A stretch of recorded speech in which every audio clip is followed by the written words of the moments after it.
All right, guys, we are loaded up in the Hyundai. Pretty sure I have everything I need. We're just going to build the back half of an exhaust for that Camaro. So I've got all my stuff crammed in here. The seats do fall down in this, which is super nice. I have chop saw table, brand new argon tank, hood, acetone, paper towels, all the fun stuff, everything I need. Gloves. I'm a huge fan, I didn't think I would be, of these Hardy Harbor Freight gloves when I'm welding. They've worked really well. I'm a huge fan of the yellow ones. The gray ones aren't very good. They fall apart. They break down really easy. Like a lot of them were breaking down like out of the package. So these haven't had that problem. We get the cup kit, everything like that. So we should be good. We're just, like I said, just building a back half of the exhaust. I'm gonna grab a couple more markers. So what we're gonna be doing is bringing the single 3-inch exhaust to the rear axle, coming up and over the rear axle, and then we will be teeing it off, essentially, to go around the fuel cell to have true duals, well, to have duals out the back. He wants to keep that classic look, so we're gonna have a 3-inch turn down at the end. Should look really nice. Keep it simple, keep it clean, tucked up. He did opt for the billet hangers, which personally I like a lot more than the traditional hangers. But as always, I leave those types of decisions up to the customer, because who am I to tell you to buy a hanger that is significantly more money? You know what I mean? If you want it, cool. If you don't want it, I can still weld it on. It's not a problem. I think they look nicer and they last longer. Being a laser cut bracket, so it's a little fancier. That does mean we have to put rib nuts into the frame rails or into the body or wherever we need to put them to hang these, which is fine. He's okay with that. I have the rib nut kit. I have a few sockets. I try to keep this as minimal as possible. I have my Milwaukee grinder, and I also have the plug-in grinder and charger, batteries. Got the Craftsman. Let's grab the extra Craftsman batteries just in case. But yeah, so we're pretty well situated. I got a bunch of full charge batteries. I took care of a lot of stuff last weekend. So we're pretty well set up to where we should be plenty good. Look, everything closes. It's so nice. Literally the only problem I have with this car is the fact that there's no tint on it. And I think everything back here is going to be 5. That's going to be 15. And then we'll do the 5 windshield strip. Not the whole windshield, just the strip. Because the whole windshield costs as much as doing the whole car. So I do want it to, at some point, get like a 50% on the full windshield. But that's later date. Like I said, it's literally the cost of doing the whole car in ceramic to do just the windshield in ceramic. So even at 50%. But that'll do great for keeping the heat out of the car, which would be fantastic. But everything's worked so great so far. We're averaging high 30s, low 40s fuel economy, which is exactly what I was looking for, because that got 15 on a good day. So love her to death. She still starts, runs, does exactly what I need her to do, but she's a pig. This sips, that chugs. So we're working on it. But yeah, I'll see you guys when we get there. All right, so before I throw time lapse on, this is what we're doing. So this line and this is set up 1.5 inches in. That way when I cut it and put them together, this plus this will be 3 inches. So the merge goes in. I'm gonna cut them a little short first, and then I'll work them in so that it's perfect. And then obviously this will get lopped off because we don't use these, which is fine. This should be pretty good. I've got it marked kind of where the ends are. Hopefully it'll line up. But we're gonna work on that while we wait for my buddy to get here.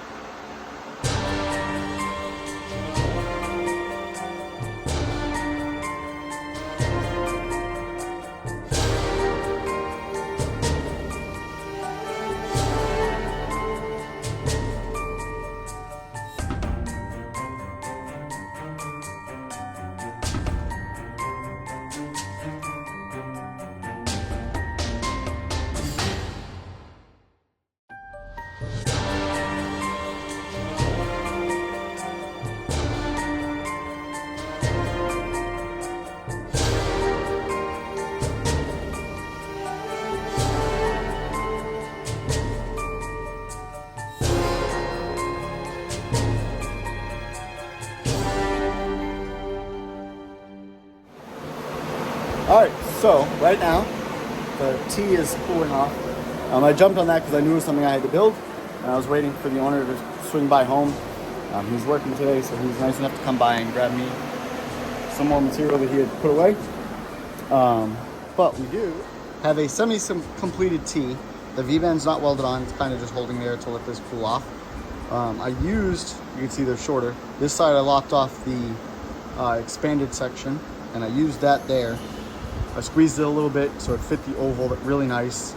Welded it on there.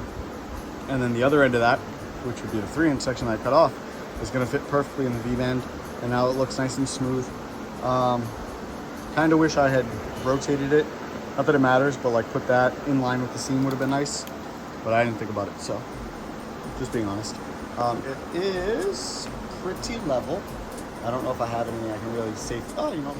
So I mean, it's kind of hard to tell, but it kind of levels out side to side. Ow.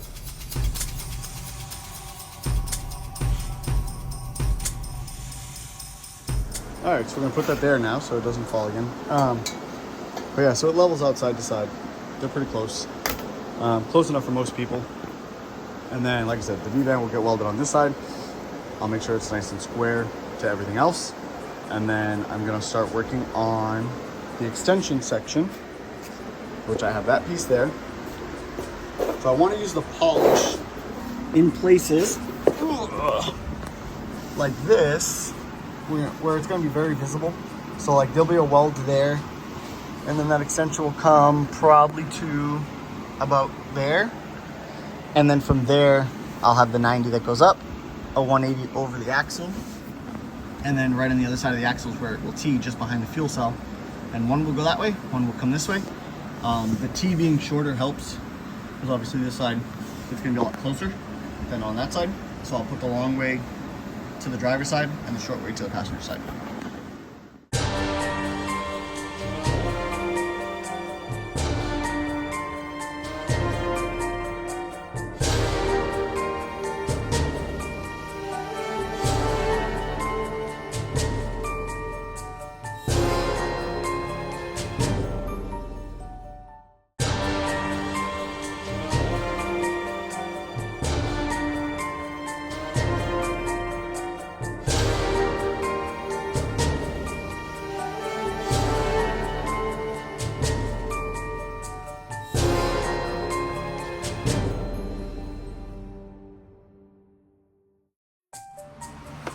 All right, so currently we're to there. You can see we've got a hanger there. There, somewhere. There we go. Get the hanger there.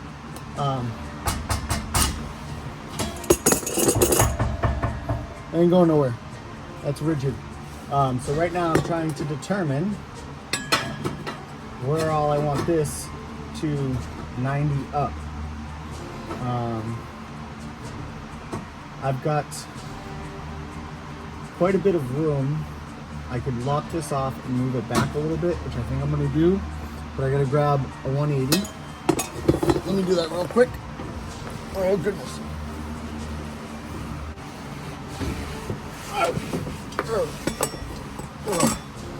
So, this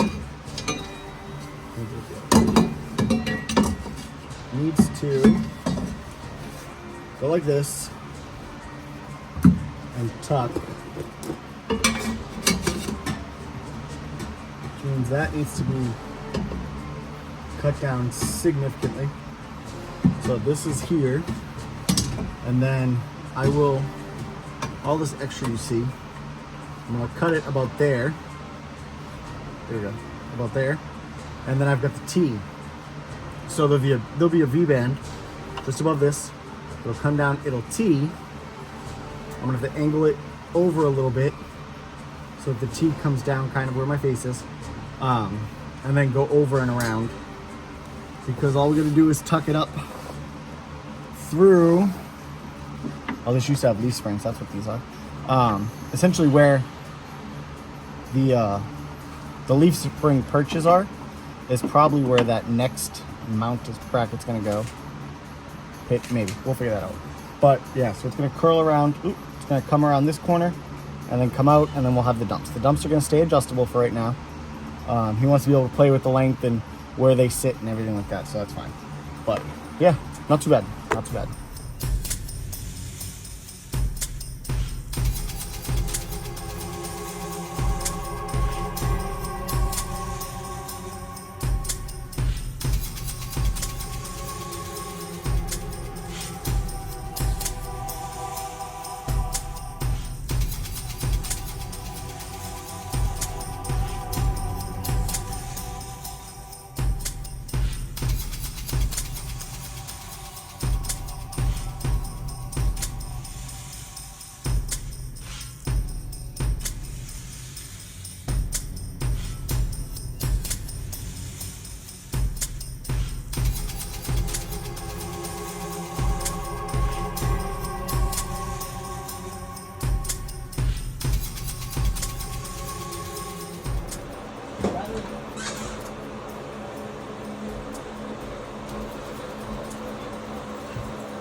All right, I look a mess, but we have tips out the back of the Camaro.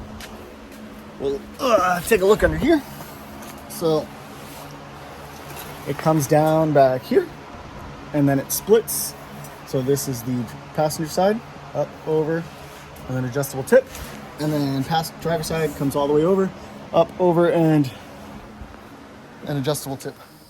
So as I finished recording, or finished editing this video, I noticed that I did not do two things. One, I didn't really say all that much about this. So Jackie from State Farm, the Civic, left me stranded Thursday. It only made it about a third of the way to work. Super overheated. Took over an hour and a half to cool off. Made it less than half of the distance back and overheated again. It took me almost 3 hours to get back. Some of it took me 30 minutes to get. So Thursday, I went and picked up this 2017 Elantra, I think. I forget. Base, super simple. She's nothing fancy. 6-speed manual. Yes, Elantra. So yeah, she doesn't have a name yet. This is just the everyday car. I just started a new career at Blue Origin, and I'm not risking that with a vehicle that's unreliable. So I had to pony up and get something new, or newer. 2017, 83,000 miles. It's been great. The last couple of days, it's averaged like 40 plus miles to the gallon. So big change. I did talk about that in the video a little bit, but yeah, so that's this. The other thing I didn't do, a neighbor came by and needed to borrow a tool. So I didn't do an outro because, well, I got distracted and I'd already been there for a very long time. It was a very long day. It's been a very long week. So this is your outro. Thanks for watching. Comment, like, subscribe. Get up and get after it.